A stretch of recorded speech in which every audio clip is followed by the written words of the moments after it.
This government meeting is brought to you by Eastworks and our local cable subscribers.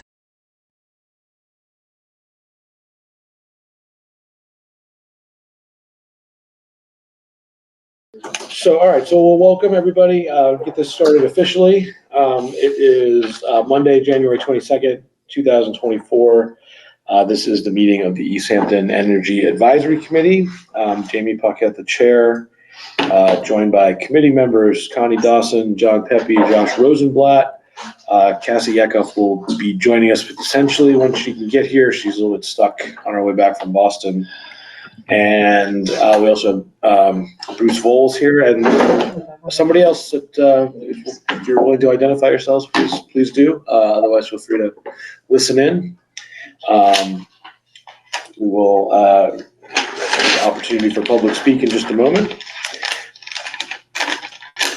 But first order of business is to review the minutes from the December 18th, 2023 meeting.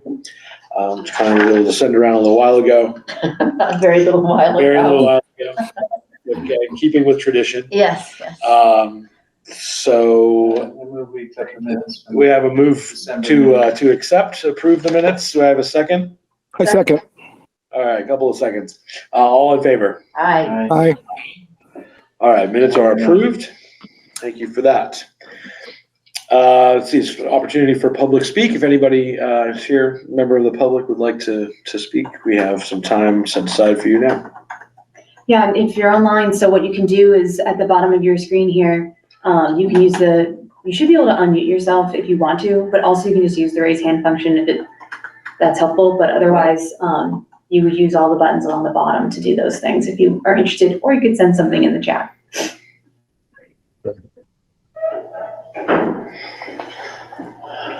All right. It's a ghost. Just, I don't see anything in chat or anything. Right. Just for the record. Okay, so we'll move on from that.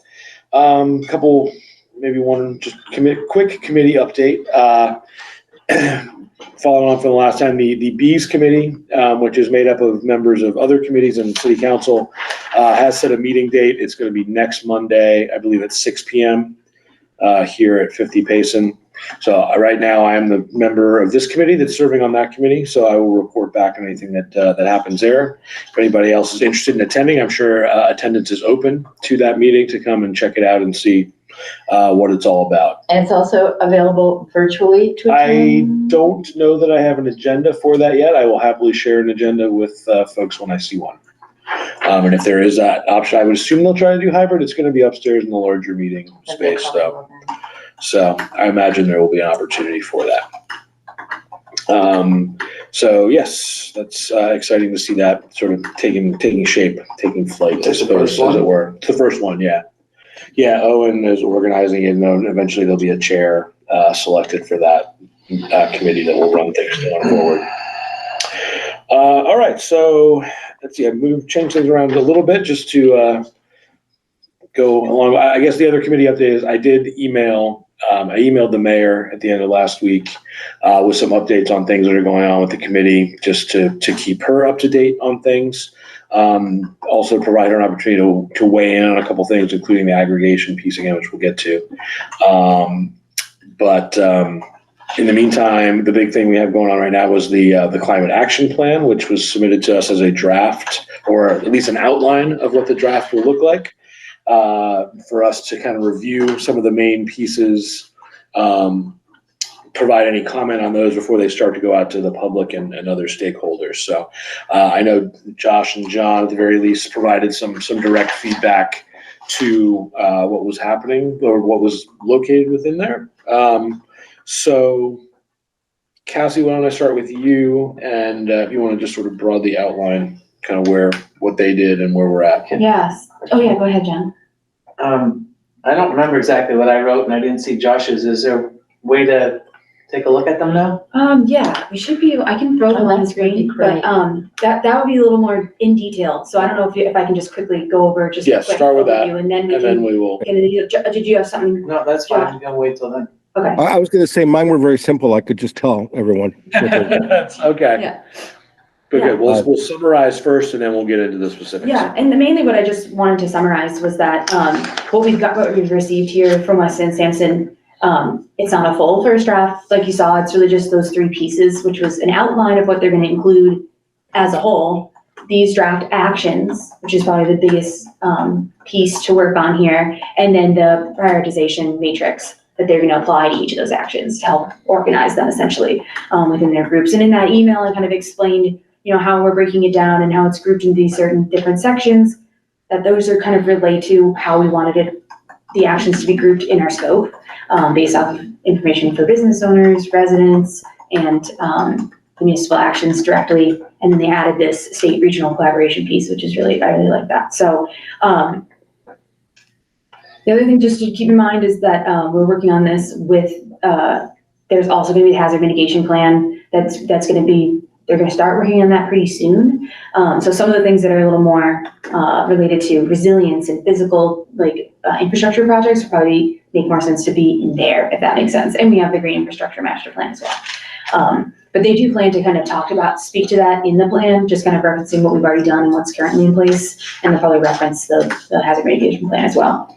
And then the last piece that I want to talk about too is just the process for getting more feedback and public feedback. The first step, of course, was sharing with you guys and making sure you're okay with me coming to talk today about it.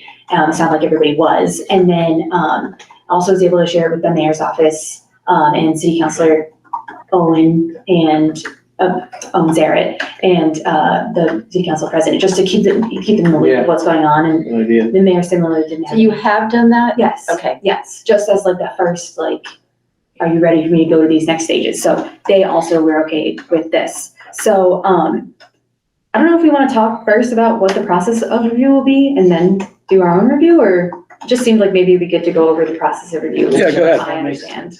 Yep. Okay, so I hope that what I put in my email kind of captured the discussion that we had last meeting, because I know it's really important part of the process. But basically, we're going to do this really preliminary discussion today, and then possibly at more meetings, maybe at the next EAC meeting, we can advertise it to people if they want to come. This is an option to submit public comments here. I was going to also, email it out to the public and start working on putting it on the city website and all that kind of good stuff, and go to boards and committees. So all that will kind of happen simultaneously. But I guess that was the biggest piece. If you felt like our next meeting would probably be a good one for me to kind of advertise to people when I email all these folks.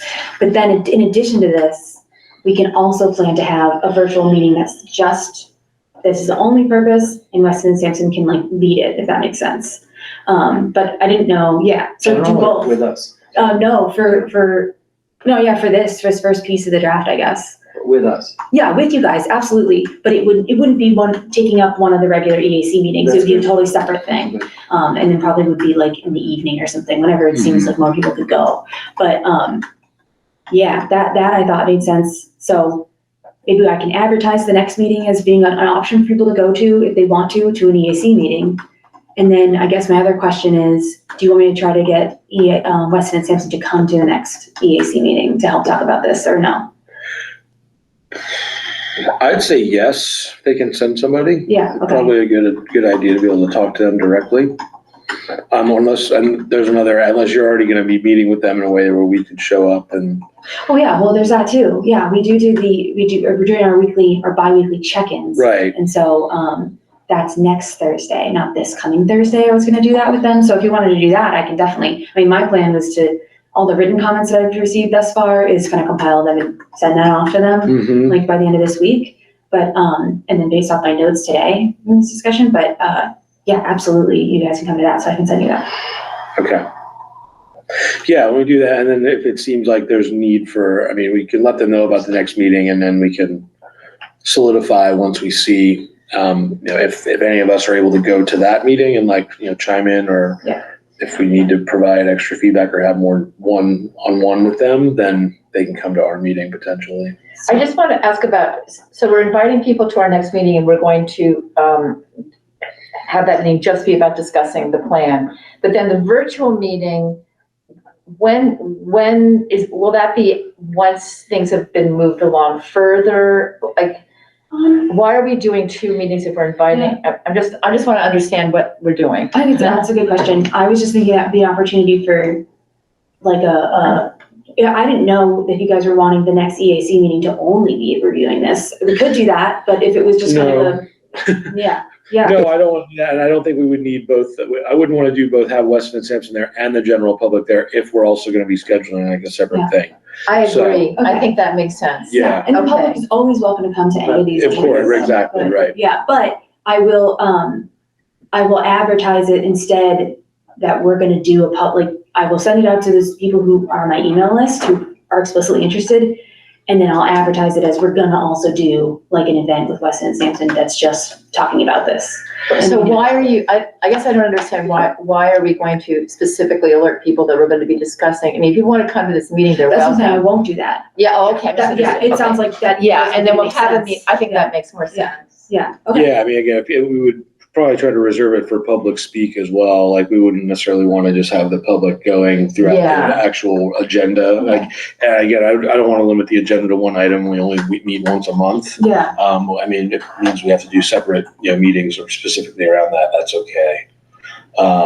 We So- talked about inviting Jeff to, actually this meeting, but I wonder if he would be interested in coming to the next meeting if Weston and Sampson are going to be there. Do you think he would like to do that? yeah, I mean, especially too, when we do the check-in meeting, it's usually ideally me and Jeff. So if people can come to that check-in meeting next Thursday, that might be a good opportunity. Right. And then we can go from there if he wasn't able to go, or you guys feel like you do want Weston and Sampson still to come to the next EAC meeting, even after we do that check-in, then we can go from there. What time is the Thursday meeting? It should be at 9:30, and I'll send you all a link. Okay.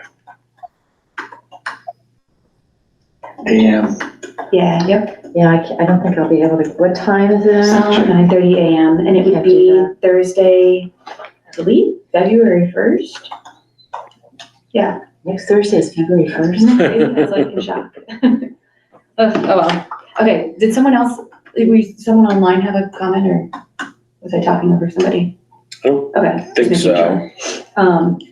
Okay, that's very helpful for me, just in like an overview. And then just as long as the rest of this process seemed like it made sense to you guys, kind of taking it to the other boards and committees and things like that. And then doing this public event, and then, again, sending ideally we'll get another revised draft and kind of go back that way. So when are they gonna produce the first, sort of full draft? That I don't know. Don't know. Yeah. That's gonna be maybe predicated on these additional feedback meetings before they would do that, or even a public session before they would do, or would the public session have to be after a actual draft is released? And I'm not sure, and I'll ask them, because the real meat of it is in the actions in a sense, but of course the rest of it is very Right. important. So I can Okay. ask them what their plan is. Okay, yeah, because sharing an outline sort of like that with the general public in a spreadsheet format, Mhm. not the same as being able to let people look at a draft, and people wouldn't necessarily be able to parse that as easily as something that's really well laid out and looks finished. Yep, I agree. It needs to be easy to do. Yeah, digest. so I would think that, in my opinion, we would want them to have a draft before the public is invited to come and speak to that, Okay, cool. because I think it gets a little messy otherwise. You're talking about this, the virtual meeting we were just talking about. You think that we should hold off until there's something a little more Well, I think user if, friendly? yeah, I'm just trying to think through the process here. We're providing comment, we're trying to get comment from the city and other stakeholders that have been involved to this point.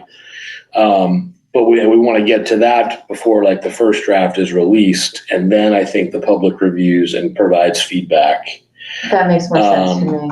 rather than getting everybody involved before a full draft is even out there, where it's not easy to do.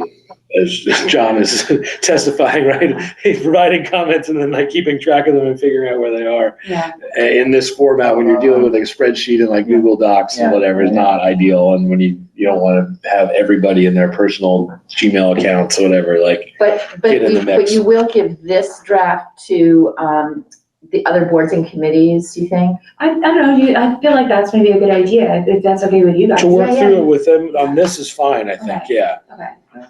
And then, Because it's a small group, be able to provide more context and sort of one-on-one discussion about it. And the mayor made a comment about using a Google form to help be a way for people to submit comments that way, which could be, I think, a useful way to do I it. think that's useful, yeah. It would be easy for me to create that and just like be like, Form? yeah, a Google Yeah. form, and it's basically just like a little more structured, but it should have like an open, they should be able to give long form answers as well, but I'll ask Weston and Simpson about like, what do they want to see in there? Yeah, that's a good idea.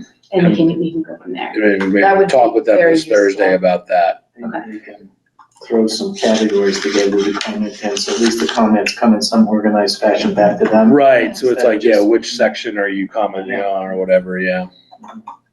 And then I was also, we'll have that form, but it also seemed like a good idea, like, to make it known, people, if they want to just send me an email, they can also just do that. Because that's what we've been doing throughout the process, like for, if people weren't able to go to like one of the public sessions that we did, Mhm. I always was saying, like, if you have thoughts and you just want to send them to me, like, go ahead, because those are easy to kind of compile and share and save anyways, if they're emailed to me, so that'll always be an option, but yeah, we'll encourage people to use the form, which would be good. Okay, All right, Okay, so it's yeah. give you some structure. yeah, this is for really helpful. approaching this Yeah, and, thank like, you. Okay, so then why don't we get into our actual sort of comments and review here? And pull up here, Josh, you said yours were fairly simple, so why don't we start with you? Meanwhile, Sure. did somebody email back to me what I sent you, because I have I'll find it in a nothing, and second. Yeah, I'll I give can't it to speak to you. it if I don't. It's all good, I can do that. I got it. Sorry, go ahead, I Josh. can do it right. Sorry. I had three things. Number one is, we talked about the possibility of having an EAC letter to accompany it. And I think that's a definite, we definitely should, because it gives the public more, it gives the audience more of a better idea as to what this is all about, but also to help drum up excitement and enthusiasm. My second point was a letter from the mayor would be good, yes, but really simply just as an endorsement, not as a long oratory thing. And then my last comment had to do with when we were working with homeowners to reduce have greener yard practices in terms of using less chemicals on their lawns and things like that. I think we should also, it would do us well to include in that the thought of getting rid of lawns as much as possible. We just replaced a large portion of our front yard with a pollinator garden. Mhm. Granted, it's not cheap, but it is something to think about and work for, and I think it would behoove us to include something about that. And those were my three comments. Can we nominate lawns to get rid of first, and what order we get rid of them? I got a list of lawns here. Well, I mean, we have a huge lawn, and I just got rid of a portion of it, so, and it was a lot of work. Yeah, I Yeah. do the same thing, kind I'm of slowly. slowly trying to, put clover down in mine and like let it take over from the grass as well. Yeah, in my experience, if you do nothing, the clover will take over. Yeah. Yeah. The clover seed is actually not that expensive, so. Okay, thank you, Josh. Sure. That, before we get into John's, I don't know if Connie and Cassie's not here at the moment, but did you have anything specific? Well, I have to tell you, honestly, I have not really looked at this closely, but Cassie, do you have the printout of the one I gave you from? I do, yeah, do you want me to go grab it, or? Would you mind Yeah, grabbing it? no, Because no. I gave Cassie a copy of, I can't remember where it's from now, but one of the things I liked about it was the letter, which actually was long, that they started it with, that I felt gave a very more friendly introduction to the whole idea of having a climate plan, because I think that one of the things that, the residents of this community may just feel like, oh, here we go, another stupid plan. And, we really want people to engage with it, and get involved with it. And so, Right. I think the more we can make it sort of, I don't know how to put it, but I'm not going to read it out loud, but especially the letter that was written by, who is it who wrote this letter? I'm not sure who this person is, but, is this hold on one second, let me just double check, I'm talking about the right thing, yeah. It's kind of hokey, but it's also, what did you think of it? Yes, the letter to the future, yeah. A lot of It's- towns are using. It's a letter that pretends to be from the future, talking about all the things that the city did and the positive results that have occurred. And it's a very warm, kind of friendly introduction to the whole concept of having a climate action plan. And I it's kind of hokey, but I actually like it. What did you think of it? I do like having a way to have a positive focus on it, of being like, look at these benefits that are going to have, because a lot of times climate change is very much like, we need to do, and not unreasonably so, but we need to do this because this is how it's going to be bad if Yeah, we don't. And it's like, it can be really like kind of intense and scary, which is also reasonable and Yes. a reasonable way to talk about it. But I think it's an interesting alternative to Yeah. that, or maybe a combo, trying to offset that a little. yeah, because this actually talks about all the great things that happened because they followed the climate plan. That's the difference in the way they talk about it. It's helpful potentially too in kind of just capturing that intent piece that maybe Yeah, isn't as yeah. easy to capture. I don't know, like another way, but and it sounds like we're already, like, they were kind of already planning for some kind of like introductory letters like that. So EAC's letter, this is our way you guys could write it if you guys wanted to write it that way. But I don't think it would be a mistake to do it that way either. Yeah, we could certainly, I mean, that was the thought I had, is that it could come from us as a committee. And, it could be sort of this letter from the future. Yeah. There are some how-to guides.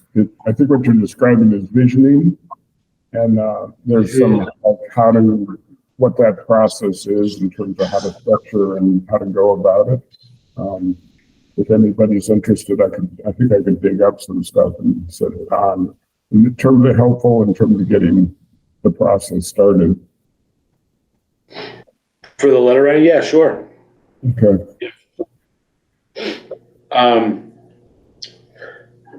Okay, so then moving on from the sort of introduction, we did, letter from the future, or some sort of intro from the Energy Advisory Committee, speaking to the contents and like what we hope to see and that sort of thing. But then to the actual, actions, things like that. I think, the other stuff that's in the plan outline, the climate change and impacts, the work to date, plan development process, that's all fairly self-explanatory. Although, John, you did have something about the emissions inventory summary that you want to make sure that they're including, or prefacing the numbers, making sure that they lay out what's included and what's not. Right, and I think they could make mention that, keep in mind that these emissions inventories don't include the impact of the upstream impact of your products that we consume in the US that are made in China, India, Brazil, whatever, but we're consuming here. And so we have to at least take full responsibility for the stuff that's in front of us. Right. But that's not all of it, all there is to it. And in the larger, they're probably not gonna get into the international picture here in the climate action plan, but if we want the rest of the world to cooperate, we have to do some offsetting on behalf of the less developed countries of our own emissions. Right. No, I think it's Additional worth. offsetting. Yeah, it's worth mentioning. I mean, I can propose some language to them. all the systems are interconnected, Yeah. right? Can you help me for my notes? Where are you? It's not in, It's not numbered I didn't here, put that in so. So there. I'm, Line 10, I put a comment. yes, it's in Line the, 10 of the spreadsheet, Google Sheet, there's a Yeah, comment. got that. And my machine is not working. this is in the plan outline tab. There you go. Oh, there it is. So depending on which tab you're on, Yeah, yeah, the I'm on plan plan outline, outline, yeah. like line 1, 10, 2, 3, 4. what's the number 10 on the left? And it'll say I see no. GHG. Well, you're just in the drive, you're not in the one with John's comments. Yeah. Oh, shared his okay. screen. All right, you John know shared what? I'll just do the best I can. I don't want to hold everybody This is up. This is the confusing element of doing things this way. And totally understandable, it's okay. But yeah, so there was that, but then we get into the actual municipal actions. Right, so section for each sector, the following elements. And then action, action description, implementation details. You go on the draft actions page? Yeah, Well, not yet, because you had some comments Okay. here, John, from the outline standpoint, so I don't know if there's anything you want to touch on there. It's already been touched upon and elsewhere, I guess, about, line 11, narrative about building capacity, need for consulting with technical experts, yes, but we also need to work with our other regional people who not reinvent the wheel on everything or try to do stuff alone that has to be done together. Right. Talk about cooperation with the region as well. Why is these things should focus on this sector? My machine's not working well. Which sector's progress will depend significantly on state, federal support, regulatory stuff, mandates, financial incentives. Yeah, they just make it clear that this, we do what we can here, but there's only so much we can do without influencing other levels of government and working with other people. Right. Yeah, no, I think it's a good, scope to view this through always. Again, kind of back to your original point is that, everything's interconnected. There's only so much that we control. And that's true whether we're talking about, emissions or, economic factors or, solar power, in town or whatever. There's all sorts of other factors at play with all of this stuff. So, what the plan should be about really is like, this is the stuff that we can control, right? This is the stuff where we can lead, where we can take direct action and have tangible results, even if some of that relies on other pieces. And we want to work together where we can. We're not trying to do this alone. And I should say that matches what I've heard from Weston and Sampson when we talked about in these check-in meetings, and like they're thinking about it that way too. Yeah. Like that Right. makes sense. I saw indications of that in their write-ups. Yeah. I was thinking about what John said about, that we can't control everything. And I think that it would be great if we could make some kind of a statement in response to people who say, what's the point? China is polluting the world. Well, we can't do anything. It won't matter. If there's some way we can just have some sort of a comment or statement about the fact that, well, if everybody decides it's hopeless, it's hopeless, I don't know. It just would be nice, I think. Something we can put in our EAC letter. Yes, exactly. Yeah, you're never going to be able to answer like every critic and everything, and that's not what this is for. But if we're talking about what we can do, it would be nice to just frame it within the fact that we do believe that it's important for us to do what we can. That's, I guess, the point I'm trying to make. Yeah, and I think you can call out examples where things like that have made progress, right, and have made a difference. Yeah. So you could find things. I mean, again, whether you want to talk about like the ozone layer or, even like waste reduction or recycling programs. I don't know. There's all sorts of things. It's sort of like you have to have the will to do this stuff, and you have to have the will to try stuff and know that it's not all going to work and it's not all going to go exactly the way that you expect it to, or even to its maximum benefit. But at the same time, like there's reasons to do it, both ethically, morally, financially, whatever it might be. And that it will the more it happens, the more it will influence other groups and nations to also participate. Yeah, right. I mean, say like taking lead out of gasoline, kind of thing. If you wanted to go something like that, it's just like identify a problem and you figure out the solution. This is a huge, multi-layered problem, but it's not without solutions. And we could even talk about things on a local level. I mean, in the time that I've been here, we've got rid of that huge coal-fired power plant on the Connecticut River. And I'm sure there are measurable improvements to the air because of that. Right. Absolutely. So there are examples. Yep, and even to something like revitalizing the Mill District, right? People probably are like, "Oh, those buildings just need to knock them down and start over there, whatever." It's like, well, no, let's figure out, a way that we can reuse this and make this into something. Let's not just like say it's hopeless and we got to throw up our hands kind of thing. So, there's definitely lots of stuff that we could point to. And Josh, I think that's a good point of like keeping it local as much as possible too. There's a history part to this, as I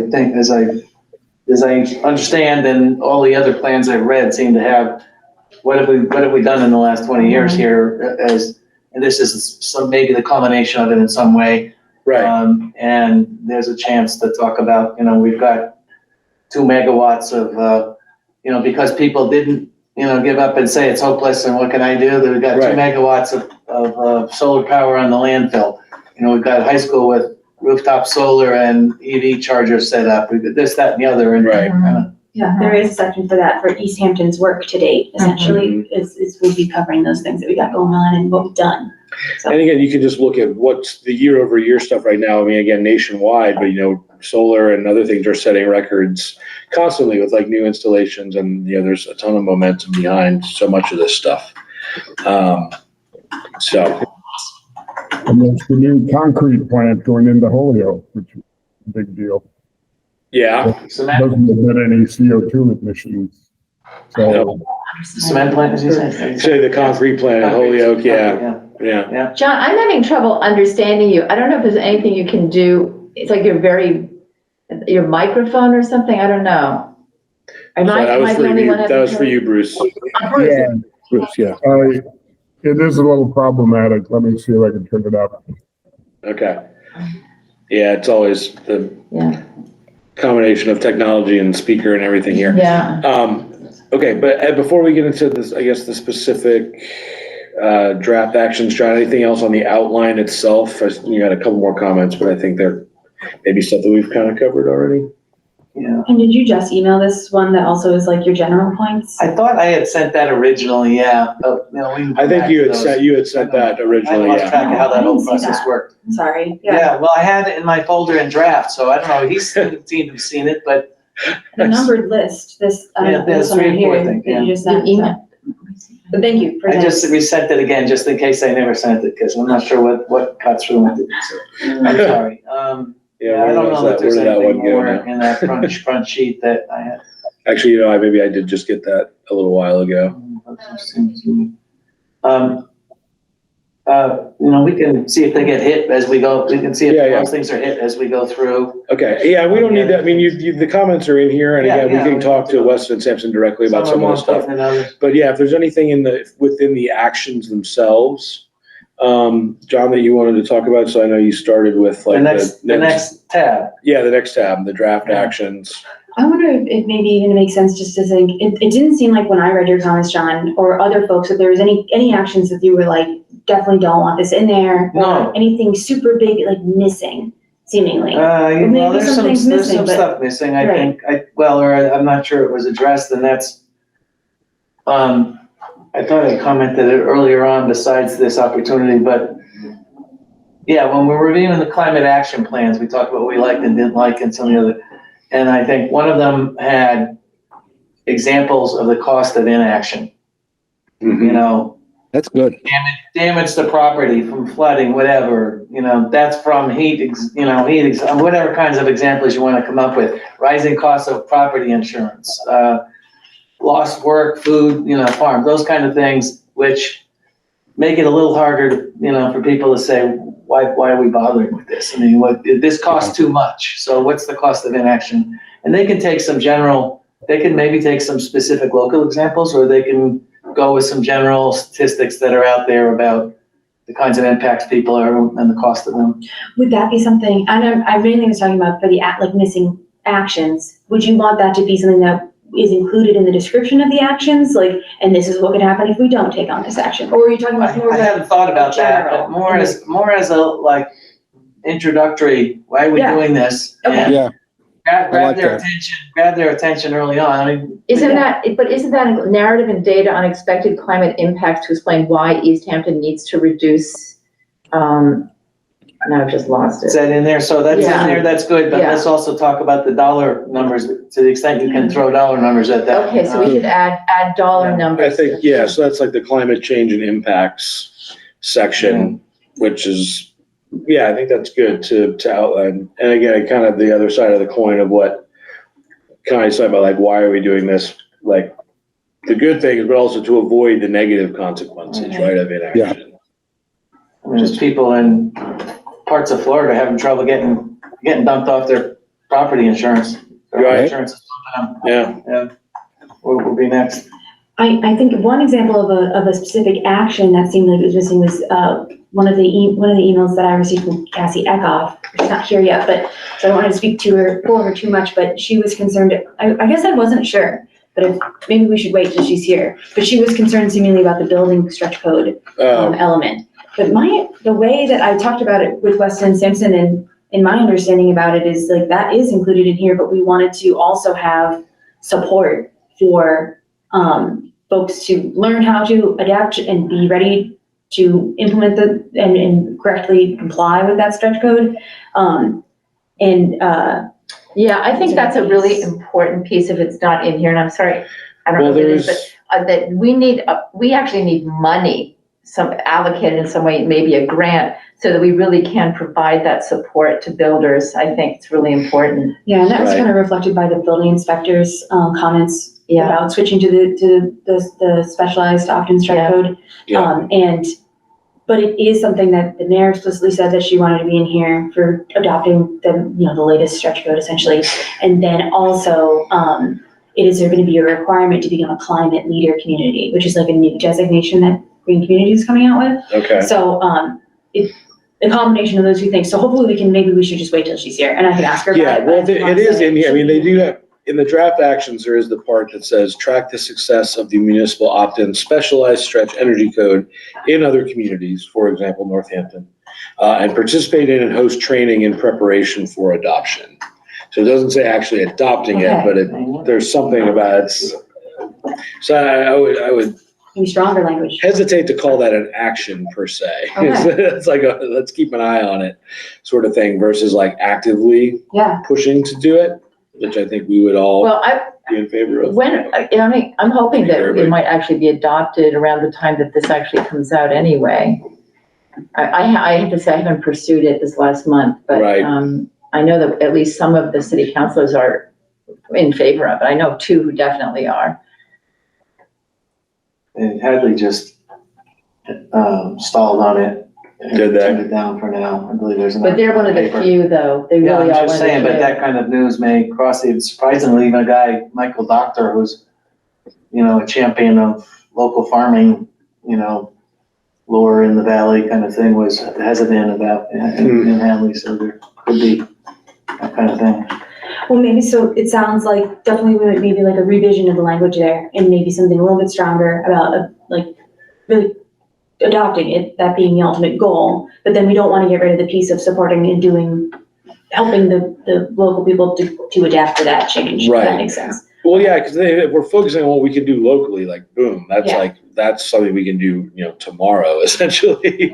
That's not like let's wait and see how it goes kind of thing. It's like you're pushing for net zero, municipal buildings and other things like that. Like, to make this work, you gotta, eventually you gotta go net zero across the board. So the stretch code is first step towards even something like that. Okay.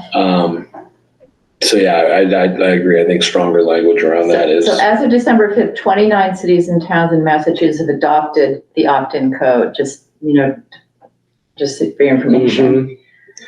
And again, it's another thing. It's sort of like, you can lead on that. And again, the more towns that do it, the more everyone has to figure it out and adopt it. And those pieces will be put in place to help, builders and whatever adapt to what they need to do. And the argument that builders won't work in your city because you have the code, that's starting to sound like it's probably not a good argument because so many communities are starting to adopt it. Right. Yeah, that's always the, I hate to call it specious, but that's always the pushback, right? It's too expensive. Nobody knows how to do it. Right. And, all this. The flip side of corporations going to leave town, go somewhere else. Right, exactly. Putting regulations on them. Yeah, or taxes are too high. All the rich people are going to leave the state, sort of thing. It's like doesn't really work like that.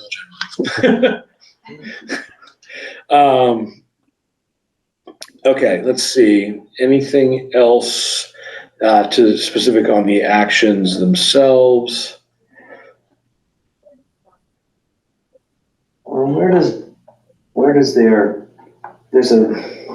Is it under prioritization metrics where they talk about funding, not under the action? Or are the actions looking at costs for each action? So it's both kind of.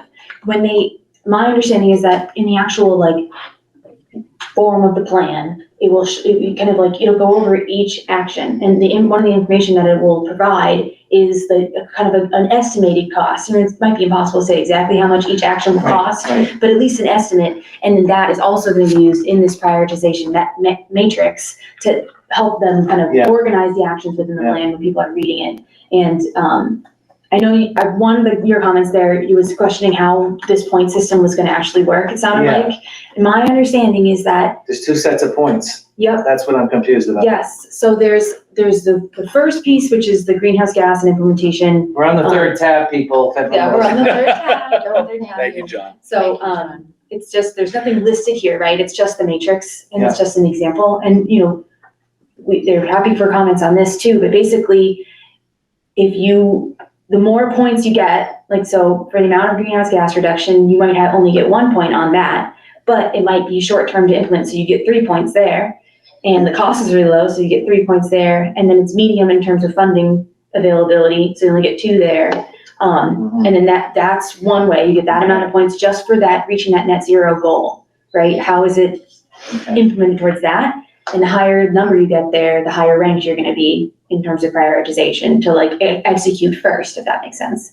And then these co-benefits are other these that maybe are a little bit harder to quantify, but it's kind of like, the way I wanna think about it is like bonus points. Like if you can also say yes to these co-benefits, then it should impact the prioritization and help move it higher up. So that even if it doesn't have the highest points from the greenhouse gas emissions and the implementation, if it can also achieve these co-benefits, like, the majority of them, or then maybe it should be ranked higher. Whereas if it can only achieve one co-benefit, maybe it ranks a little lower to one that could have more greenhouse gas impact. That makes sense.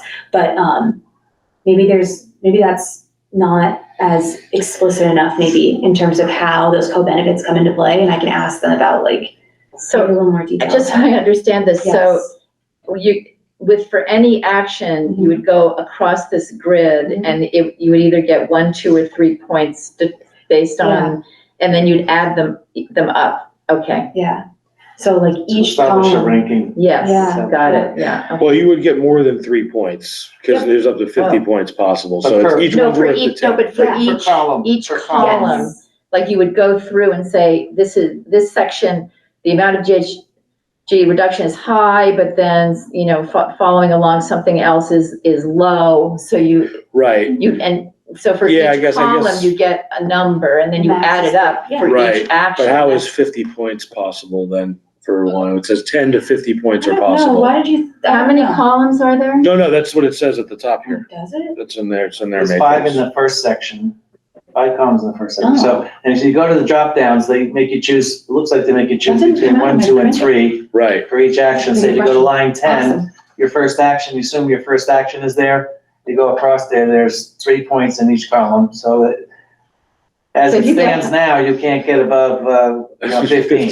yeah. How many columns are there? No, Look but below. wouldn't you There's add 5 columns. the next section of columns as well? But even if you There's get that, another you get up set to of points 30. there. You There's can get up to 30. here, So look I'll at the ask them top. about There's it. another 'Cause 10 to maybe 50 points to So go to the right for There's this group this, of and then kids. there's this section. So, how many are there in total? It's like HIJK, There's LMN. 5 on the left side, And you're right, 6 on the right. 1, 2. Oh, wait, so yeah. 5 columns on the left, they said up to Right. 50. That's weird because the original one that you sent around More does than not that. have that on there. You're looking like Yeah, the one that's that 50 John points has. possible. Hey, you know what? It came and went in my screen somehow. There's some little gimmick with this, Oh, with okay, this thing that disappeared for a while. I said, where'd that go? And then I found it again. interesting. So, I'll take a little closer look, but I'll ask them about it, and that's just like a more of a smaller nuance, really. and But it should be flexible. The general idea is there should be some flexibility about point ranges and Right, where you sum them up. But I have a more general concern about this, that I think is a little bit repeating what I wrote in that narrative part of that email. And that's that I think it's a mistake to simply talk about the cost to the city. Because what we do with city programs is not gonna solve the problem by itself. It might make the city look real clean, city government look real clean and green and carbon free. But the bulk of what the bulk of what we have to get over and get through and address from homes and businesses is not in the auspices of the city particularly. And so we Right. need to have some idea of what kinds of dollar figures we're talking about that people are gonna, that the community as a whole will need to see. Now, some of this, I was thinking later, could be just in the guide to homeowners and businesses. In that form, you could be saying, okay, weatherization, you spend $1,000, there's a 10-year payback or whatever it is, those kind of numbers like that, or a solar system, and it costs you this much, kind of run that stuff down so people have an idea of, when we say we're expecting to get, 60% of the houses in Easthampton solarized, what are we talking about for cost? I just think it's risk of repeating myself, just relatively a narrow claim, narrow and somewhat useless claim to just talk about what the city costs are. I understand that, and I think it makes sense, and that is an important piece. I do think it could potentially make most sense in the homeowner's guide, whatever form that might take. Right. But also, I think another piece of it is that the way that the plan is kind of being written is that it's municipal actions to influence and support residents. So we want to make sure that the actions are things that the city can execute to support these people, but that's like a separate thing than also giving folks the information of what their cost will be. Right. So it's like a hard way to think about it. So I don't know if do you think in the actions, because again, like they're going to have these kind of block of information for each action in the actual plan, should maybe that include what the cost required from residents would be in there, or would it be more helpful to kind of focus on the residents guide to, I don't know. Well, it might get lost in for one thing, I think it might get downplayed too much in the residents guide. It's a, it's a thick, I don't know if it's thick or not, but it's, it's a place you have to go and pay attention to different sections on different topics that affect your house. And I think if they can take a stab somehow at generally what residents will need to pay, and then also payback in terms of lower energy bills and other things. If they can address that some way, I think it's valuable. The city, yeah, I agree, city's doing some programs that are meant to influence residents. But a lot of what we do is just our own emissions. I mean, a lot of what our focus is our own emissions. But, and knowing that like the city's not gonna have money just like coming out of nowhere to pay for all this stuff on its own, right? It's like the municipal budget's not gonna be the place to go shopping for this stuff essentially in large measure. Yeah. So I just following up on what you said, John, where are the actions that are included for residents? I mean, they aren't in here, they're gonna be in the resident. Yes. Are there, I don't see actions on this list that are specific to what residents are gonna do. And that is purposeful. Nope, you're correct. Okay. And it's purposeful. And the reason is because the way they reference it is municipal actions to influence and support. Right.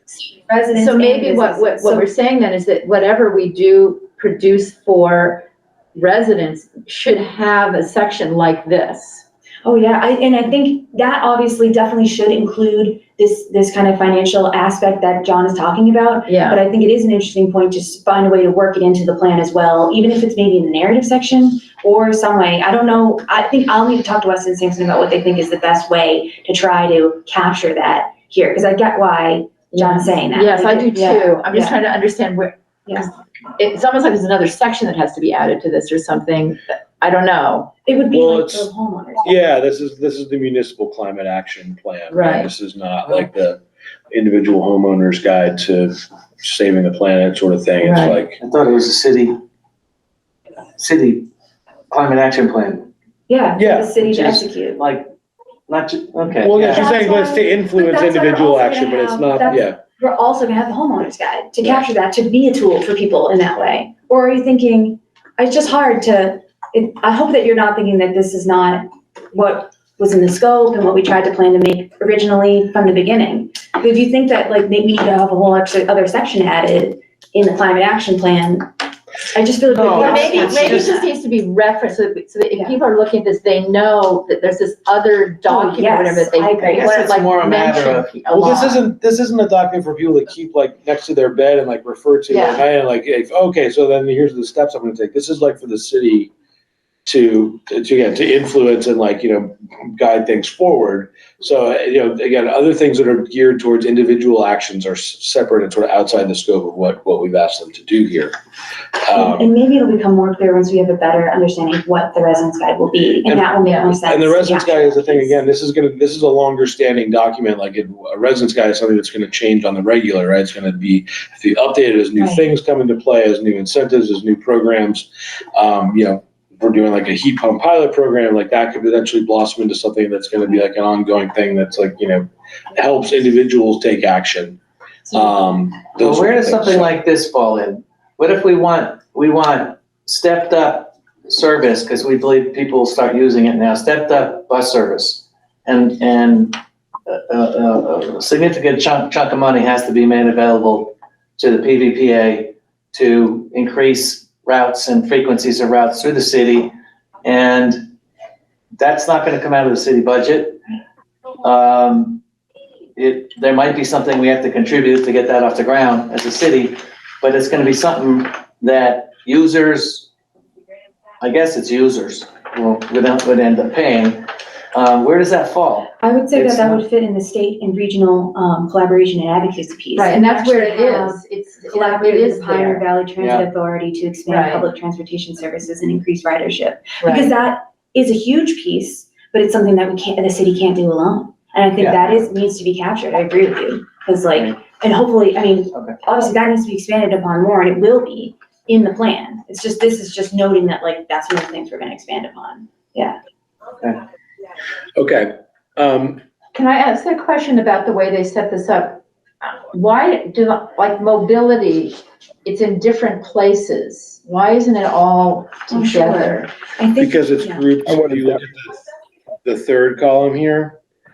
Municipal, I mean, what section are Well, you in? I'm in the Draft draft action. So the first one is municipal action in the green there. And if you scroll down, the next one is municipal action to influence and support residents. And then the last, the influence and support businesses, and then It looks like you could take this and sort it by mobility if you wanted. You could, but they've got it sorted by whether it's municipal action, Actually, that makes action to tremendous influence sense. residents, influence businesses, or state Got and it. regional Okay, collaboration. that makes sense to me now. So I that's how kind of they've missed organized it. that section, that it was organized that way. Thank you. You're welcome. Okay, does anybody have anything else? I mean, because we'll have a chance to meet with Weston and Sampson directly next Thursday. I know not everybody can be there, but if you do have additional comments that you want to make between now and then, I'd say, this obviously still here for review. Think through what you see, what we've talked about. If we can come to that meeting and talk to them directly about some of this stuff, that'd be great. But I do want to have us sort of be mindful of time here. And if there's anything else that you think it's important for us to discuss now, let's do that. Otherwise, we've got, next steps ready to go for the process right now. and I'll say my plan is to compile what you all have sent me already in terms of your written comments, and then what we've, kind of gleaned from this meeting today. I'm gonna send those to Weston and Sampson throughout the rest of the week until I meet with them next Thursday. If something just comes up, just send it to me. I'll just keep aggregating it all and make sure it gets to them. So yes, and that meeting on next Thursday is certainly not gonna be the last chance. Right. Even then. So, if stuff comes up, just send it my way. Okay, everybody good with that? Everybody have anything else for the Yes. moment? Well, one real quick one, just, Sure. I would like to know if other people agree on this, because otherwise I got one comment in about it, and if the committee agreed on it, it's one thing. If it's just me making a comment, and that's about trying to put some meaningful numbers to the greenhouse gas reduction impact of various actions, and not leave it at high, low, medium. How do you achieve your 2050 roadmap? Throw up a bunch of actions, prioritize them, and not really know which ones are the bigger bang for the buck, what's the high and the low possibilities if we follow this route on this particular action. I think the consultant should be able to give us something like that. And I've seen a little bit of that in some of the other plans, but I don't understand. Isn't the amount of GHG reduction what you're talking about? I don't understand. But he wants specific number of figures. He doesn't want like low, medium, high. He wants to you can do an inventory of how much our greenhouse gas emissions are right now, right? We put a number on, right, I know. Yeah, I'm saying they can put a number on that, yeah. then perhaps they can more easily put a number on some of the I other. think that's something that should be included. Hold on, Josh, we'll get to you, yeah. Go ahead, I Johnny. mean, I just feel like that's something that should be included in where we talk about whether or not it's successful. Like that, those numbers would be included in the oversight rather than in this. I think we can assume that they will identify low, medium, high without having to include all those numbers in this plan. Because when we are evaluating whether or not it's successful, we will have to use those numbers. So the numbers will have to be available, but I don't know if they have to be in this plan exactly. How do you prioritize? I mean, how do you know what's the biggest bang for the buck? Right. Well, Josh, what was your comment? Well, I was going to say, I mean, I really like that idea of being able to attach specific numbers to give it more concreteness, if that's a word. But we have to be careful that whoever's attaching them, obviously the consultant, but they really, really know what they're doing, so that we don't give someone out there the opportunity to come back and say, no, you know what, you guys really don't know what you're talking about. Right. To give someone, if we're going to do it, we got to make sure we do it right. Yeah, it is hard to fix specific numbers to everything, right? Because there's obviously going to be a range of possibilities, which is why I think like the low, medium, high is just kind of their guidepost to like, here's, where it would fall within a range of outcomes. But there may be, I do think, being able to say, well, here's what our emissions are now. We're trying to get that down to 0.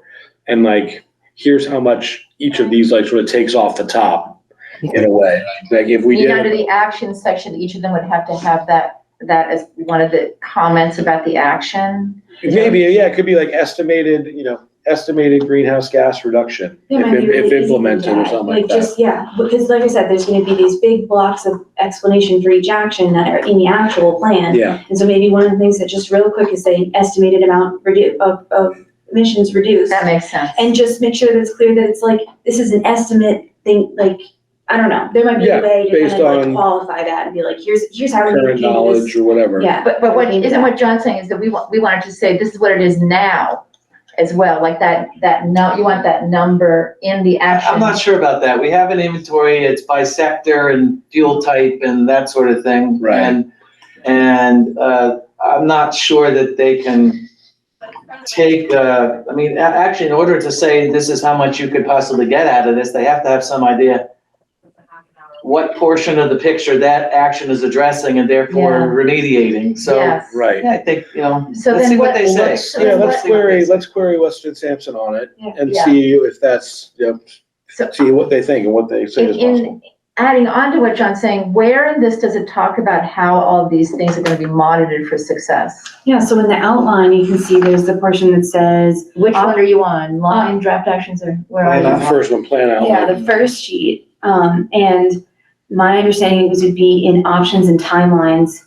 And let's see, and then there was another, here we go. GHG emission reduction scenario analysis with narrative tables and graphs, metrics to track progress. Okay. Yeah. Now, which one is that? GHG inventory and analysis? Is that where that was? It's under, it's options and timelines, number line 26.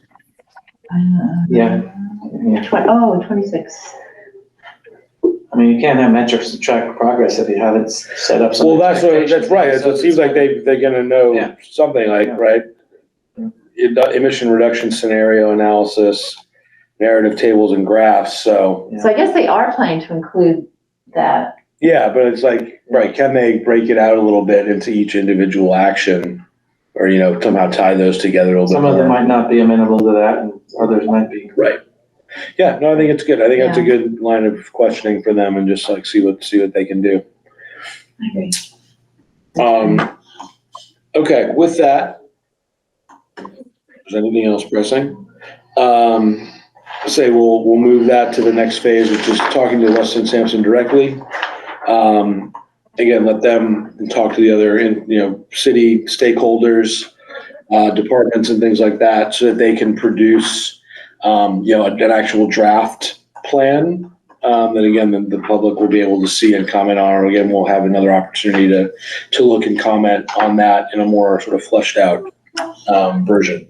And then if it makes sense to bring them to our next meeting to discuss stuff, or if we can just, keep it within their already existing meeting structure, we'll do that, because I think our next meeting is like February 26th or something like that. Yeah, So I'll they'll- email you guys the link to the next meeting, and then I will email you all again after we do that meeting. If nobody was able to come, that's okay. And then I'll be like, this is where we're at, and we can figure out. How long do the meetings usually last? I don't know, I'd say like, sometimes they're really quick, but this one probably will be a little longer, I would think. So maybe I can come late. I would say, to be safe, block out an hour, but, it's Yeah, up to you. I can come for an hour. Okay, so moving on to some additional updates here. Let's see, on the municipal aggregation front, as I mentioned, I do have a message out to the mayor. I'm waiting for a response on how to move forward with the plan, actually the draft plan, and getting that to a public comment period, getting that submitted to the state. If anybody's been following some of the news, DPU is continuing to talk with Good Energy, some of the other stakeholders, about their updated regulations and requirements. But they also seem to be getting their butt in gear and moving some things forward. So everybody saw like Belchertown finally just advanced to plan review. I think they had not been waiting as long as some others, but they had been waiting for a while. So the fact that they're now moving forward is a good sign. Belchertown's one of the people I talked to as we were formulating this idea. They were still in process as well, but they were a little bit ahead of us. They were So- working with the same company. They were working with the same company as well, yeah. So the fact that they're now moving forward bodes well for us once we can get this going forward. So waiting for the mayor to dictate potential direct approval or via the city council of the draft plan to submit to DPU, so that we can get that process going and get public review going, which is a 1-month process. So hopefully by the time the next meeting is in place, that'll be much further along.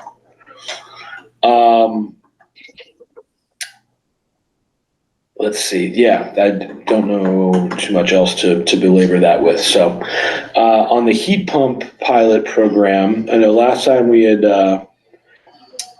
done some, there've been RFP drafts and all that, and we discussed some of that last time around. Yeah. Cassie, do you have an update on anything happening there? I do. They gave me a new draft RFP that I Okay. need to email to you all. So I'm Okay. going to do that later today or after this meeting, depending on how much time I have between my commission meeting. But Yep. I'll send that to you guys really soon. And that was based off of all the comments they got from you guys, but also from Northampton folks and other folks with the state. So basically it's the same format where you'll see all like the kind of comments on the side of things that they changed, I think. So Okay. I will send that to you guys. I brought it here, but I was like, I don't know if it makes sense to try to go. I haven't even looked at it myself yet, really. So maybe it doesn't make sense to try to dive into it now. It's up to you guys. So if you want to, it's here. So. Okay. Do you know of anything that changed in it specifically to highlight? Not really, honestly. I think I really need to sit down and read it, but just from the emails that I was getting and seeing going back and forth, I know the Northampton folks potentially had a lot of comments just because they were they had legitimate concerns, and the person who is now in that position that Chris Mason was in, Carol Collins, she's really good. But she wasn't here for all the previous discussions and stuff, so she had a lot of comments that were probably really constructive, but I haven't looked into what they were specifically yet. So, yeah, I really just need to take a deeper dive on this, frankly, and send it to you guys and go Okay. from there. But yeah. Is there anticipated date of issue still February 1st? What does it say on the cover? No, date of issue now says March 1st. Yeah, it says And, March and 1st. TBD. And So, yeah. proposals due as TBD? No, for both of them, it says date of issue March 1st, 2024, proposals due April 1st, 2024. Okay. And then the comment highlighting both those dates is TBD. Okay, well, that was the So- same as before. Yeah, yeah. Okay, they pushed it a month. Okay. Yes, I guess that's a big change. But basically, I would say the same thing. I will send it to you guys, and if you want to take a look at it and send me comments again, that seemed to work really well if it was okay with everyone else. Yeah, I'd love to be able to keep them on the March 1st timeline for sure. Yeah. If not sooner to get it out there. But yeah, let's take a look at the new one. But it's April. Now it's date of issue is March 1st, proposals due April 1. Okay. Somebody coming to the meeting. Yeah, Tyler, Gavin. There we go.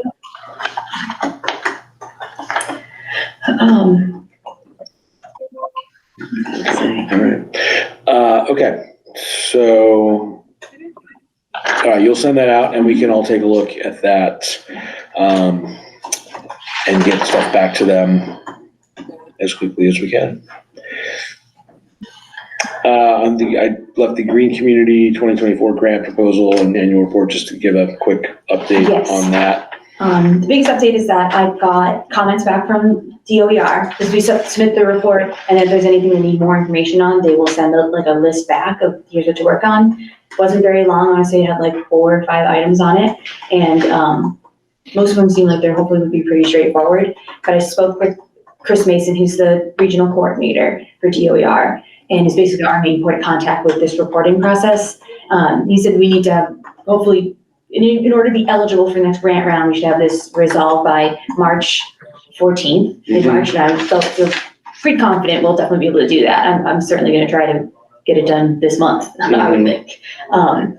And what was the other piece? He also reminded that he's happy to help us prioritize and identify what a good grant option would be. Okay. And I mentioned that, like, hopefully when we get, especially even if the climate action plan isn't done by that time, we can still, if we have this action list kind of narrowed down at least, maybe we can even jump the gun a little and go for one of the grants. Right. It makes sense to do so, And you know. we have so, this closer to up and Yeah. running as well. Exactly. So, what did you tell me the dates were for the grant deadlines and things like that? The official PON or whatever, that kind of describes the parameters of what you can apply for the grant, will come out in February.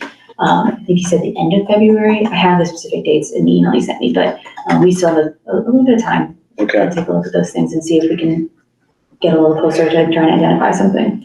But there's 2 grant rounds per year, so Right. even if we don't go for this one, we can go for the next seasonal one. As far as working with him or discussing with him what some priorities might be, could we potentially invite him to come to a meeting and like talk to us for 15 minutes or something, or like set up a separate time to talk with him? I would think that he About definitely that? would be happy to do that. Yeah. I'll double check, but yeah, I think he would be definitely, and that might be a really good way to do it, is to have him just come to one of the meetings, so. Yeah. Yeah. If you want to see, if he can maybe come to the next one in February, or if that's not going to work, then again, maybe we can find 20 minutes, half an hour with him to Yeah. meet virtually or something to discuss. Okay. What's his name again? I'm sorry. I It's didn't write. okay. No, Chris Mason, Right. and he's the regional coordinator for Green Communities Program with DOER. And let me just make it up here. The one thing I'd be interested in knowing is, they must have some prioritization of what grants they fund, and it'd be useful That's what to he's- know. Well, that's what And he's he going to help and tell he us. probably knows that, I yeah. think that's what he's offering is And hopefully that'll also be clear in that PON document. It right. kind of shows what we can even apply for and like gives parameters for the grant itself. Right. So hopefully those 2 things combined will be really helpful. But we're not talking about inviting him to the next meeting. Potentially, yeah, if he can come. But are we gonna be won't most of our meeting be talking about? I hope not. Okay. I mean, I don't think we're gonna need to spend 2 hours talking about the climate action plan Okay. potentially, but I mean, again, that's. I could talk about it for days. I'm sure. Yeah, we can, these meetings tend to expand to the size of the container, but, I think a good piece maybe to like try to figure out, I will ask him at the next meeting, but maybe if, especially depending on how it goes, just with identifying these actions for this first little piece of draft review, Mhm. if those are, we don't feel like we're ready to start combining that with Green Communities grants, or if we are, that can maybe help determine if it's the coming meeting in February or if the meeting in March. But Yeah. we should still have time, or a separate virtual thing that we just do with him. Yeah, Also, again, we'll figure it out. work with his schedule potentially, Yeah. a little bit, so. I'll ask I mean, him. we at least meet during the workday, so we can be asking to do something like after hours. Yeah. So yeah, I mean, again, if we can get his time, like, let's get it That's sooner true, rather than when he's later. Let's think available. about, so we can, because it's gonna take us time to then think about, okay, what do we need to do? How does this fit into, or what does it fit into, do we need the mayor's, to get on board behind this because we're asking for money for a program that we're not going to run or something, or whatever it might be. So so the more we can get that conversation started, the better, I'd say. I mean, off the top of my head, it seems like the two things are, either some kind of grant money to support and educate builders and staff here, or heat pumps. Yeah, right. So residents or builders something having to do with this initiative. Or all the above, right? Yeah. Just like energy education. And the last piece is, I need to talk to Jeff about if I would be managing the grant capacity for me and making sure that aligns with what he has for planning for me in that way. Right. Or maybe if there's a certain type of grant, maybe you guys can manage it. I don't know how that works. Yeah, no, that's I can ask him about that too. to be discussed. And I think that's, one of the things that the climate action plan puts front and center is the sort of, sustainability coordinator or some sort of position, like municipal position to manage a lot of this stuff, right? And that means that you're not doing 3 jobs. So we definitely want to be mindful of capacity.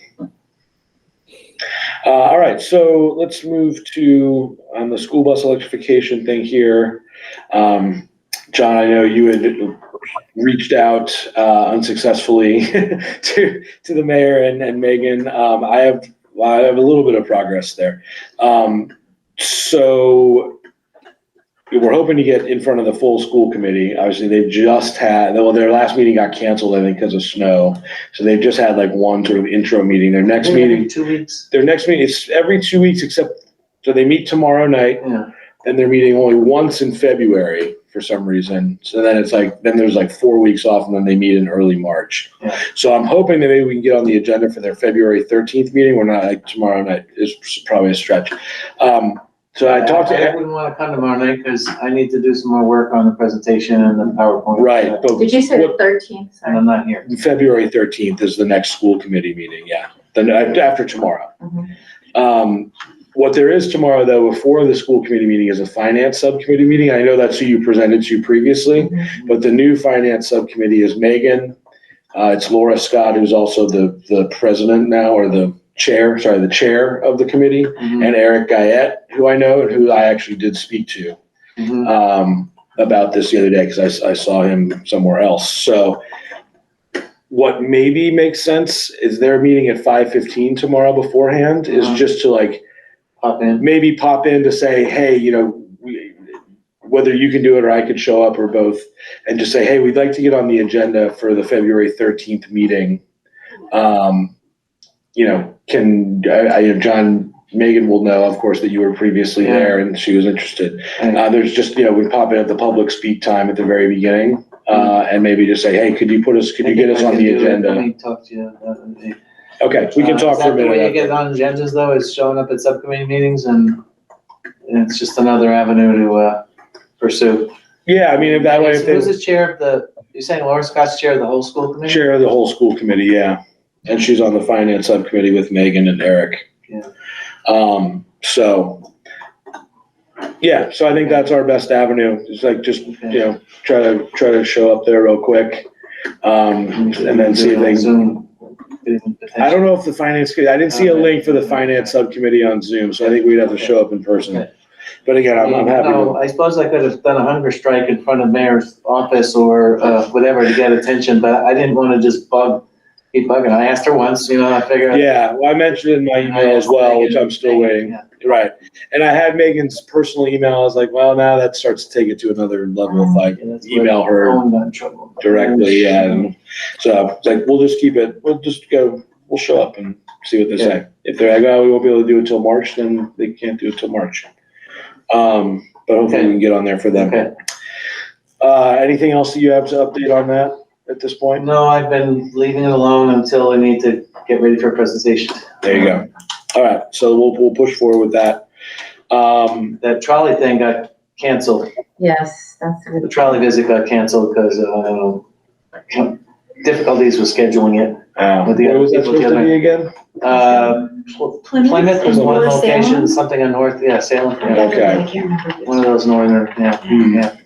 I don't think it's not ever happening anymore. Yeah. When that email is saying maybe in April, but I can't remember. Yeah, it's up in the air, yeah.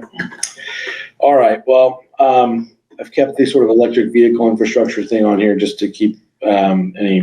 Yeah, talking what are points the going. Mountain View chargers? I don't know. Last I didn't look. I was there last week, but I didn't get a chance to look. The ones on the middle school side, again, last I saw were not operational. God, I thought you had said that to me. Yeah, I'll double check. I'm sorry. I know I need to double check with them, and I can figure that out and just see what the deal is. And I think the school charges being managed by the school department. I don't, Right. the ones that are here and at Lovefield, I have like access to the dashboard, and I go out there, and if there's a problem, I like restart them and do all Right. kinds of stuff with them. So Right. I don't have access. Yeah, I'm an electrician too, but I have access to like a lot of the data for that, but I don't really have access to the data for the ones at the school. However, I'm sure if I asked, they would absolutely share with me that the person who was managing was really nice and like helpful. So we can figure that out. I don't necessarily need that data right now, but if you wanted me to get it, I could. But it is an interesting thing just generally about EV chargers as well, is that could potentially be like something we could go for that's like an easier grant, feels like maybe potentially to go for it. There are other like state and federal incentive things, but probably if you bring communities, we probably get it done. But citing it is a big question mark for me. Like, Well, what is the logical place for it to exist? If you're trying to do like a level 3 charger or something like that, or Yeah, exactly. So, I mean, we don't need all the data, but I would like to know if, assuming that they're in operation, if anyone's using them, Sure. just in general. the school ones? Yeah. Yeah, that's a good Yeah. question. Yeah, I can ask it, because that should be part of the information that they get, so. yeah. I was up in Berkshire East last week. They have a couple chargers there too. I was thwarted in my attempt to park in a spot that was an EV charging only spot. Should just park there anyway. I was considering it. There was one car charging up there. I imagine ski resorts would have maybe a higher proportion of EV car owners. I don't know. Bruce, any updates on your quest for Northampton chargers or elsewhere? Yes, I just signed a contract last week for 8 ports of level 3 charging. So that was a big to get over. This is at the facility there on West Street? They're on Pleasant Street down by the Rotary. Right. Sorry, the former car dealership, right? Yeah. Right. But, in terms of incentives, National Grid is the place where the real money is. They have incredible incentives right now. Okay. Better than Eversource? Or Well, it'll be the same?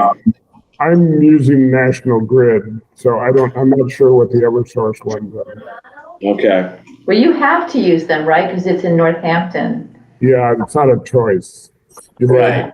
They're by area, so I would assume Eversource is probably similar. Yeah. So you're getting a grant through them to do, or it's incentive, or how is it like? What's the? Is it a Right. rate thing? Is it a rate thing or a capital cost thing? The capital cost Yes. help or yeah? Yeah, in a significant way. It's a lot of. It's hard to know how it's all going to play out. But Yeah. going in at this point, it looks pretty good in terms of being able to cover a lot of the cost. And there's no municipal involvement from City of Northampton with this, or is there? No. That's why it's going so smoothly. Yeah. No, dissing Northampton, but just government in general versus Bruce is taking care of this in 6 months. The drive and vision of one I don't person. have a lot of tolerance for the government stuff. But the provider that I'm using is called Livingston, and they're out of New York, actually. Okay.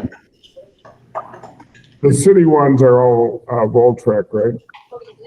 Yeah, you have Voltrek and ChargePoint. Yeah.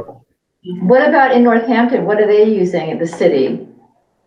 They're mainly ChargePoint, but I was actually referred to Livingston. They had approached Carolyn, the town planner, about seeing if they could get in to the city, and she referred them to me. Okay. So then you. I did find them really receptive, and I'm dealing with a salesperson at this point, but they were really responsive. And I guess if you're able to divulge, like, are you planning to run this as like, it's like a private enterprise or like just people pay as they hook up to it kind of thing, or? Yes. Yeah, Yeah. it would be by use. By use, but open to anybody. But open to anybody. Okay. That's the whole idea, that it's got to be public. Right. And the other thing is, the whole demand charge. Yeah, I was going to ask about that. That program is good for 10 years. It sort of gets ratcheted up as you go, but for the first 5 years, it's minimal, if anything. Interesting. Okay, so that makes it less cost prohibitive to deal with and to manage. Yeah. And Livingston, I assume, manages the financial portion of it? Yeah, they all, like ChargePoint, they all have their own software programs. Right. With Livingston, if you don't like their software, you can switch to somebody else. With ChargePoint, I think you're sort of locked in with them. Interesting. Okay, and so obviously that's a convenient location, a lot of traffic right by the highway, so it satisfies a lot of requirements. I know that we have a little bit trickier time here, but assuming that Eversource had other grants available or money available that we could deploy here in Easthampton, it would just be a matter of, again, finding the right site. Or did you have to worry about substation capacity and things like that there, or? Yes, that they have to be able to get the power to you. Right. So that it's right on Cons and Pleasant Street. There's pretty significant power going through that area. And there's also a new hotel going in where the Gazette office used to be. So they will be providing significant power for that location too. Right. But, the location next to the highway, that was part of my original thinking because of the NEVI funding. But in Massachusetts, I think their plan is to give NEVI to like 5 big players. And so the location wasn't so much an issue in the end in terms of the size of the highway. Having all the traffic is significant, but not being within a mile of the interstate. Well, that's good information. Yeah. That you still were able to do it without getting that money. Well, in a way, it may even work out better because the NEVI only is, there was limits to what they would pay out, and the stations that they wanted you to buy into were really expensive.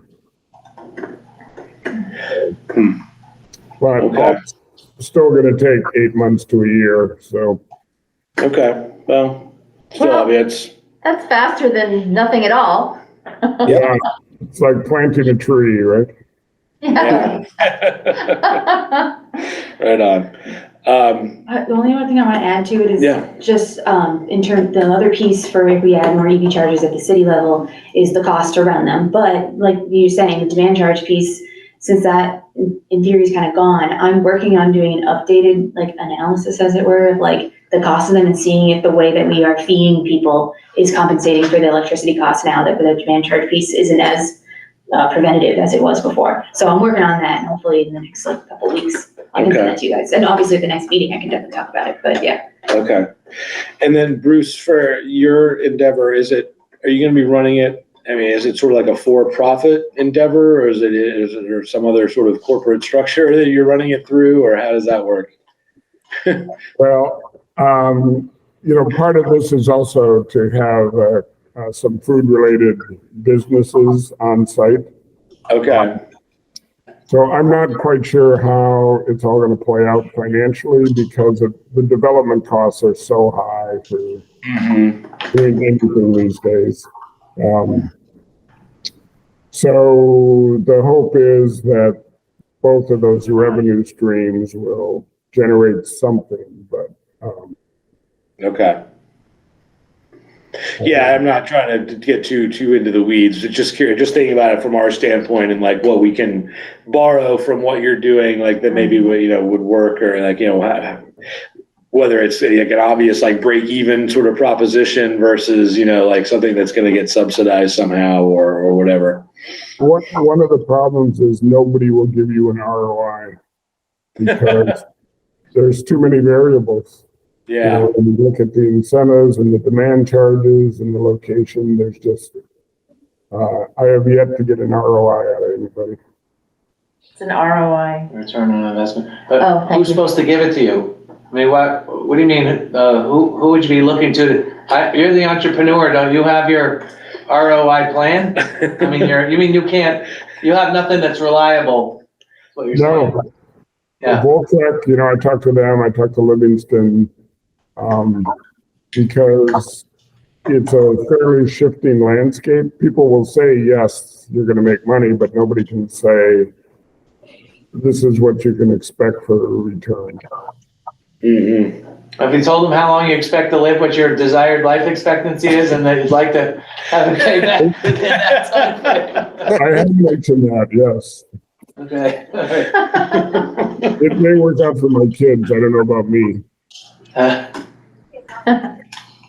Right on. Okay. Well, I appreciate you delving into that a little bit for us. There's, I can think of some. And congratulations. And congratulations. Yeah, that's great to have that, like, a roadmap in front of you for getting that done. It certainly bodes well, I hope, for increased implementation, across the region, and hopefully we can get some more stuff going here in Easthampton as well. Whether it's through a Green Communities grant or, through looking at. Is the co-op doing anything? What's that? Is the co-op doing anything? They were looking at level 3 at one point. They were. I don't know if we have an update from the co-op on what's going on there. I haven't heard anything. Me neither.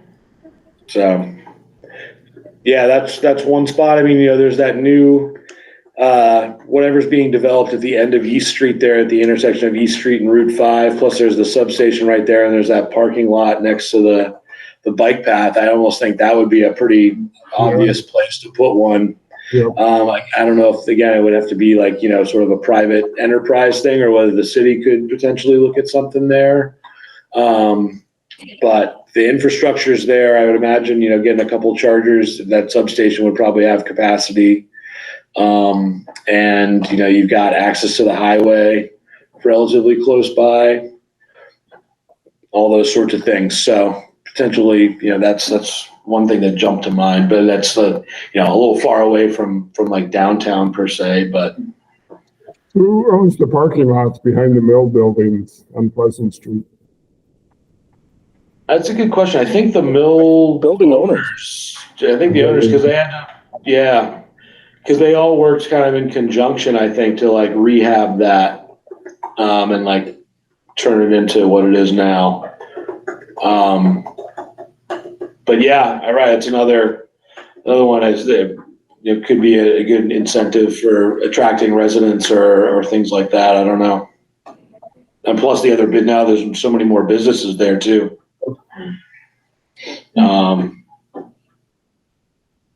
Yeah, I think we would need to find the person that's got that itch to push forward on something like that. To If I had money left. Yeah, I'm sure they'd all be happy. Like, oh, look, we figured this out for you. Here's the timeline. Here's the ROI. Like, just sign here, and we'll have it in next week. But unfortunately, not quite gonna work like that. But yeah, it's good to have in mind if you hear things or happen to talk to people or whatever. Like I can think of some ideas, but actually getting it into process is another thing. This would make a great article for some magazine, your process of going through this. I think a lot of people would be really interested to hear about it and how difficult it has been. Yeah. Well, I'd like to get a little further down the road so I know it's actually going to work. But I got to get 2 buildings demoed, and that. I'll take good notes. That's what I say. Yeah, just keep notes on the process, at least like sort of highlights. Yeah. Because it could be informative for other people for sure. Absolutely. Yeah. Along that, you can be our EV charger concierge service here at some point, Be part of it, you'll be in the climate action plan. And as Bruce knows, I'm waiting for him to get this going so I can buy an EV. Because I don't have a way to charge at my house, so. Yeah, I know, I was talking. Doing it for me. Okay, well, we'll move on from that, unless anybody has anything else on the EV side of things at the moment. And so we've talked a little bit about the opt-in stretch code, and as part of the climate action plan. Connie, I know you said you kind of been holding off. Yeah, I haven't done further. anything. Okay, so yeah, do we want to wait till? Well, I mean, I actually, Connie Denham wants me to send her information, which I haven't done, so I'll do that. I'll just let the process evolve. Yeah, send that to her and mention that, there's going to be some stuff about this in the climate action plan, and we should try to, get out in front of it. We're going to push to have it, be a little more forceful in terms of the language around that, instead of just this let's wait and see how it goes kind of thing. Wait, so you're saying that we want specifically in the cap that okay. Yeah, I think we want to say that we're gonna do it and beyond. That's I mean, again, if we're talking net zero, then that's really the thing we have to do right now to start down that path, not wait and see how it goes elsewhere. Kind of thing. So see that I'm sure we can get support from others. I know you've tried to talk to Salem, but No, he's very supportive. Yeah, right. But he just hasn't been willing to sort of put it in front of the council yet. But Owen would probably be another one. Tom Peake is somebody I could talk to, who I'm sure would be receptive. Yeah, I think he would be too. And I don't know as much about the newer folks, but someone tells me at least one or two of them would be interested. So you report back on that the next time. Yes, I will. New and other business. Does anybody have anything else? I kind of left that micro hydro thing on here just from last time, but I don't think we have any updates on that. Good question for you. Who owns the dam? Which one? The one on the pond, Over here? the one that's right on the pond across from One Cottage Street. Yeah. I'm not sure on. That's a good question. I don't know, Okay. but I know, I probably know how I can figure that out. I just heard a It's either the podcast, city it's old, of a Yeah. young group of guys from Maine who were in Mass Maritime Academy together, engineers, and they did a project. This is regarding hydro on existing dams. They did a project for school, checking out some 20 dams or something in Maine, and decided from that to figure out a way to do hydro for an otherwise idle dam that's that they can't take down because they're worried about the pollutants at the bottom of the pond that came from the old mill activities running down the ecosystem downstream. Right. Anyway, they're no longer in business, but they had some technology they developed and got me thinking about more about Are you talking about the dam that is holds right the by water that back bridge? at the pond on the street there, right across from Cottage Street. So, but what about that? Literally There's right another there. dam. Underneath Cottage Street. Another dam too. It's where that There little is, bridge at is Ferry on Street. Route 10. Oh, That's a dam. Apparently, That is that's too. a dam that was actually used for some manufacturing. that's a the long time man. Fish ago. ladder. That's the one with the fish ladder in it too. Yeah, Yeah, that's another Very, one. yeah. So there's more. There are That's several owned by- dams. that's owned by the city, there's a- right? Or is that That's another good question. Yeah. And then the third one, I think the property. third next one to over it by is- Ferry Street? And the third one's at Ferry Street. Or at Lower There Mill. used to be turbines in the one under Riverside. They took them out during World War II and scrapped them for the war effort. Okay. Wow. Yeah, there you go. Water powered. Good piece of history right there. That's fascinating. It's a good question. Are you there? I say, were you He's there? making a lot of That's comments fresh. about your age. I don't know what's going You on. could ask me the same thing. All right, you could ask me the same thing. The only thing that I'll just add about putting in turbines and things like that and dams and things like that is one major player in anything to do with dams is the Office of Dam Safety, which is a state I've never heard of it. commission or agency or something. And then the other piece is the Wetlands Protection Act and doing work that would be impacting basically, the flow of water and the ground around it. But, might be able to be done in a way that does not have any concerns with the Wetlands Protection Act, or just could get a permit not very difficultly. Yeah. It would be very difficult to get, I should say, but, Yeah. I don't know yet. That's just kind of something of Yeah, like, it's and just to a long consider. shot idea, just It's worth interesting. getting collecting some information on. Yeah. It's been considered already. Okay. Anybody have anything else? Well, I keep bringing up idling. Only now I'm feeling a little more motivated because our friend Paula Garcia, who worked so hard in trying to get people to stop idling, sadly died in a horrible car accident recently. And I'm sort of thinking, Sorry. for her, I should follow through on this and see if I can make something happen. Yeah, she was one of the leaders behind the campaign. They got all the kids like making signs She or was whatever. the leader. She single-handedly made that happen. She really did. Yeah. So, anyway, I think I'm just going to go talk to the police department myself, just as a single person, instead of trying to do it through the city council or anything like that, and see how they feel about it. And you're talking about just trying to get more enforcement of it, essentially? Or? Yeah, I'd like to follow, a long time ago, I sent this information to you guys so I can do it again. I'd like to follow the process that Wellesley followed, which is they got the chief of police on board, and he did a video about it, and he sent out letters and stuff. And what they did was he had the police ticket people, but not at the level that the state allows. It was like maybe $10. And I think they got a warning the first time just to make people more aware of it. I don't know how successful it was, to tell you the truth, but it seems like a good way to do it. I wonder. And also to target the schools and find a way to get people to stop idling so much in school pickup and drop off lines. I wonder if this would be something that should be an action in the climate action plan, more specifically. Well, Yeah. actually, no idling should be in the climate. It should be under part of one of the mobility pieces for sure. I don't know if it is or not. Right. I didn't We can know do it this. for that. It's Yeah. interesting, yeah. I'll make note of that. No, yeah, submit it as a written comment. Okay. I don't have anything else. Josh, our remote folks, Josh, you have anything else for today?